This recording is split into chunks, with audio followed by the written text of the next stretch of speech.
Fletchings, vanes, feathers, whatever you want to call them, the things on the back of the arrow that help you shoot better scores if you have the right ones picked. So in this video, I'm going to break down the different types of vanes that I have here and explain to you where and when you would use each type. So that way, when you're selecting vanes or putting vanes on your arrows for the first time, you make the right choice the first time, and that way you start off on the right foot.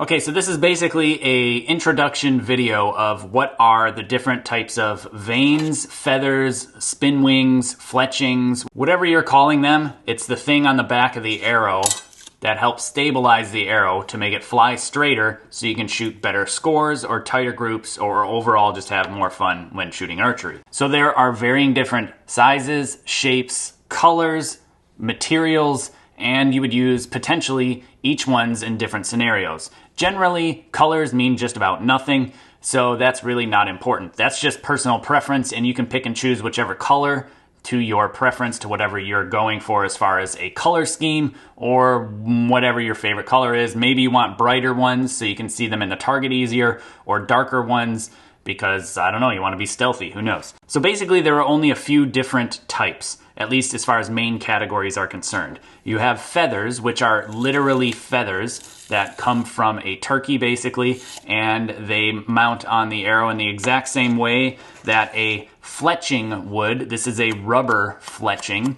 And then there are what are called spin wing type vanes or mylar type vanes that are very flexible but also very stiff, and they're very thin. So each one has its benefits and its drawbacks, and I'm just going to start with the first one that I talked about, feathers. So feathers come in various different colors and shapes and sizes. You have ones that are shield cut like this, where it kind of comes to a point and then it comes down.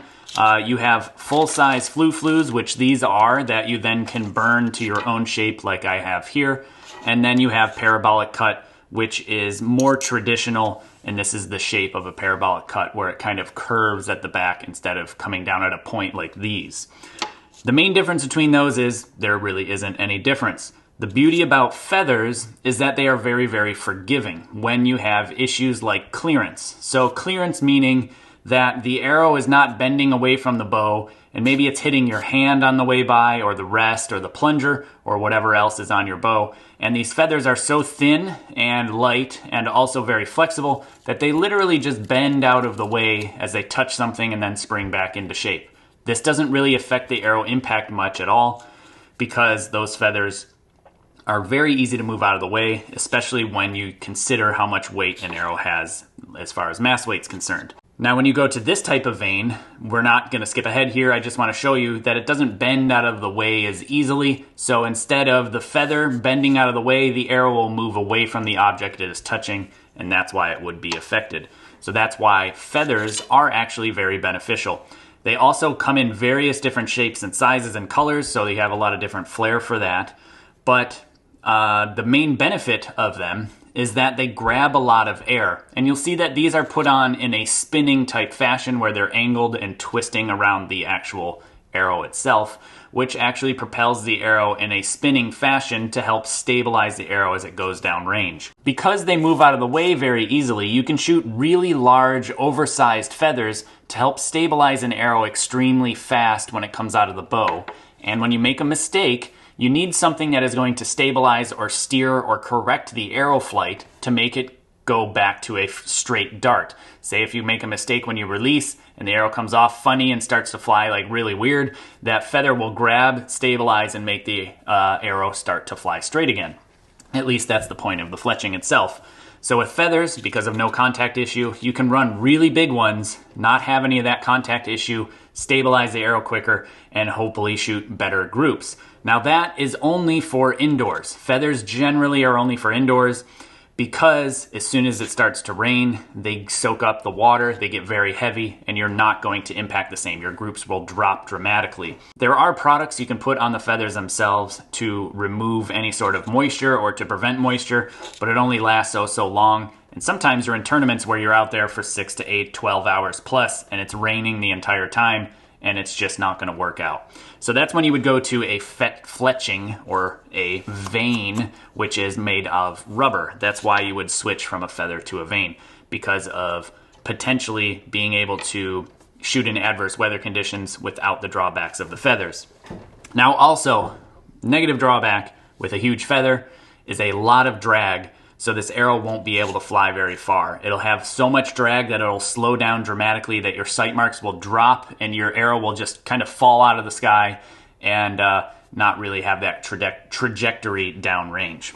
So that's feathers, and that's what you would use them for, primarily indoors and primarily for more recreational style, traditional style shooting. You'll see these used all the time, but adverse weather conditions and long distances, not so much. So once you go from a feather to a vane being a thick rubber type of fletching, you gain a little bit of durability sometimes. These stand up to a lot of abuse. They last very long. They stand up to weather, and you can really be rough with them and the shape goes back to the exact same spot. Feathers, not so much. You can lose little bits of them. You can rip these and can put holes in them when you shoot them with another arrow, and that's just part of the actual game of shooting archery. If you're interested in learning how to remove fletchings and replace them, by the way, I'll have links in the description below and a card at the top up there for you to check out in case you're interested. And I do a video on showing you how to do that properly as well, just in case you haven't done it before. So the benefits of these style vanes, the rubber vanes, which it's not just a large vane, it's also a very small vane as well. Same exact thing, just a different shape, slightly different materials, but essentially the same, just a thick, heavy rubber vane. You would use these primarily on compound, primarily on hunting, primarily through recreational style shooting, not necessarily high performance oriented shooting styles when it comes to finger style, which would use this type of vane, which we'll get into in a moment.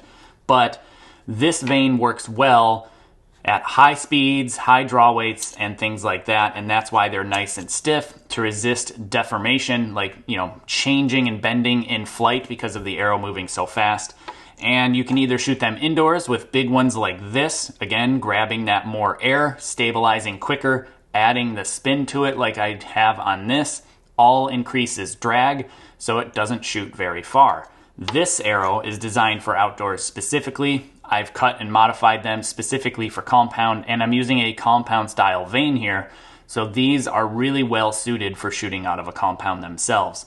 Again, very stiff, very durable, very forgiving when it comes to hitting them, except when they're dry rotting, apparently, because they've been on the arrows for so long. So excuse that. That normally doesn't happen. These probably got fletched about a decade ago. So forget that part as far as falling apart. They've been sitting in the cabinet getting baked, and unfortunately, they failed, so I'll have to refletch these. These are the most durable style, the compound style vane that is a thick, heavy rubber vane. What is interesting about these two, a feather and a vane, is they do essentially the same thing, but you can shoot this feather off the shelf. That's why a lot of shelf shooters, finger shooters, traditional shooters, longbow shooters, whatever you want to call them, shoot that style of vane feather because it bends out of the way when you shoot off the shelf. There is an arrow, or a fletching rather, called the trad vane from AAE, and it is the same type of rubber material as these type of vanes here, but it's way more flexible and flimsy and way thinner. And so apparently, I haven't tried this myself, but apparently lots and lots of people do it successfully. You can shoot this vane off the shelf and not affect the actual left to right impact like a regular vane would, because it's much thinner and more flexible. So that trad vane is kind of a hybrid between these two, the feather and the heavy, regular, normal compound style vane. So you're getting the weather resistance of the vane, but the forgiveness of the contact issue of the trad, or the feather vane itself in the trad vane. So that's why you would want to pick those. Now, if you're a finger shooter and you're looking for performance only, generally people go to this type of vane. It's a mylar type, spin wing type vane. This is an actual spin wing VLD, that's the actual name of the company and the actual product itself. And it is a very thin, very lightweight vein that you use double-sided tape to put on the actual arrow by hand, whereas all of these get glued or double-sided taped. So these really were popular in fingerstyle shooting, Olympic style shooting, because they're very accurate. They're very forgiving for fingerstyle shooters, and they're small, just like the other veins, so you can shoot these at long distances. They do come in much larger sizes, like on these XS wings I have here. They're much, much bigger. You can get them up to 5 inches long. So they're even longer than these veins are right here, which are only 4 inches. So you can change different sizes for different purposes. Indoors, you would want larger, bigger ones because you don't have wind to take into consideration. That would make the arrow drift more. And you can use these smaller ones shooting outside, reducing your wind drift, but still getting enough stabilization, enough drag to make the arrow stabilize, to take the mistakes out of the equation, or at least a little bit. The drawback of these styles, this Mylar type spin wing vein, is this here. You'll see this Gas Pro vein has been shredded and ripped. Despite it being much thicker than the spin wing and a little stiffer, they still get torn up quite easily, and that can be very frustrating. You can look at them the wrong way and damage them. So basically what you want to do when it gets into this shape is replace it, and you just rip it off, you stick a new one on, and you're good to go. You can do field repairs very easily, but they're not durable at all. And so what I set out to do with this last type here is a Wave Pro vein, which is the same material as the trad vein. It's just in a much smaller package, which is very similar to these here, which shoot really well outdoors on fingerstyle shooting bows. And this is a product that I came up with working with AAE to try to design, and it's called the Wave Pro. But basically, it's a hybrid of these and the compound style, where it's a lightweight, very thin, very flexible style vein that grabs the air to stabilize, but it has very lightweight properties because it's so thin. And that's where the forgiveness comes in with these spin wing type veins, is why they get that for fingerstyle shooting. It's because it reduces the weight in the back of the arrow, which makes those inconsistent releases not matter so much. So you shoot higher scores with these, and that's what these do as well, because they're very thin and very light and very flexible. Because it's the same style and same material as the trad vein, you can also shoot these off the shelf. So if you're shooting longer distances, trad style shooting, longbow, whatever, these will work just as well as the trad vein, I would assume, because it's the same material, it's just cut in a different shape. Not just the same material, but the same thickness. It's the exact same die that it gets drawn out of in the extruder, and then these are just die cut to a different shape compared to those. Now, obviously there are different variances, different variables, different types. These are all spin wing type veins here. These XS wings, these spider veins, the Jet 6 veins, all the same style thing, where they are lightweight Mylar and they are curled and then double-sided taped onto the shaft itself. You don't do the curling. They come curled from the factory, as you can see here. They always come with instructions. They also come with double-sided tape, which is this blue stuff back here, that you put on the arrow, and then you take the vein and you stick it on by hand, and then you take some sort of pinstriping tape, or in these Jet 6 veins, there's some shrink wrap that holds the ends down, and there's no glue at all used in this entire system. So when you need to replace them, you just take it off by hand, wipe it clean, potentially if you need to, put the new double-sided tape on, and tape the veins back down, and you're good to go. So this is a basic quick rundown of some veins and feathers, fletchings, whatever you want to call them, the things that you add to the back of the arrow that help stabilize it and make you shoot better groups downrange. There are a million different variances out there, a million different colors, a million different companies.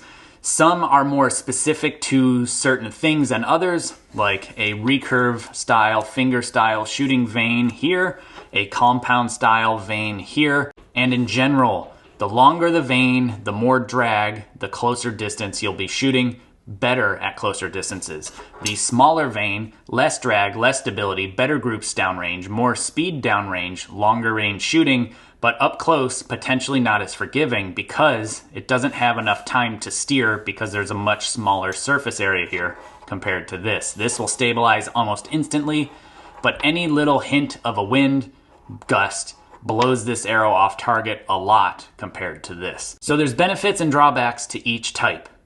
And how you find the right ones for you is with more knowledge, and that's what I wanted to give you in this video, is to show you the benefits and the drawbacks to each type, so that way you can make a better choice at home as to which fletching or feather or vein to choose to put on your next set of arrows. If you like this video, consider sharing it, hit the thumbs up button, like button, subscribe to this channel, hit the notification bell. All of those things genuinely help this channel grow. I'm trying to produce all this content for free for everyone around the world to enjoy, because nothing like this existed when I was growing up, and I think it's a shame. So I'm doing my best to fill the void and give you as much of the knowledge that I can present to you in an easy to follow format. So please do share this video. It does help this channel out. And if you wouldn't mind, if you're interested in supporting my channel, do head to all of the links in the description below between my website, jkaminski.com, my Patreon channel, which has an exclusive Discord server, YouTube memberships, apparel, books, coaching. I genuinely appreciate each and every one of the people who do support this channel. It does make a difference,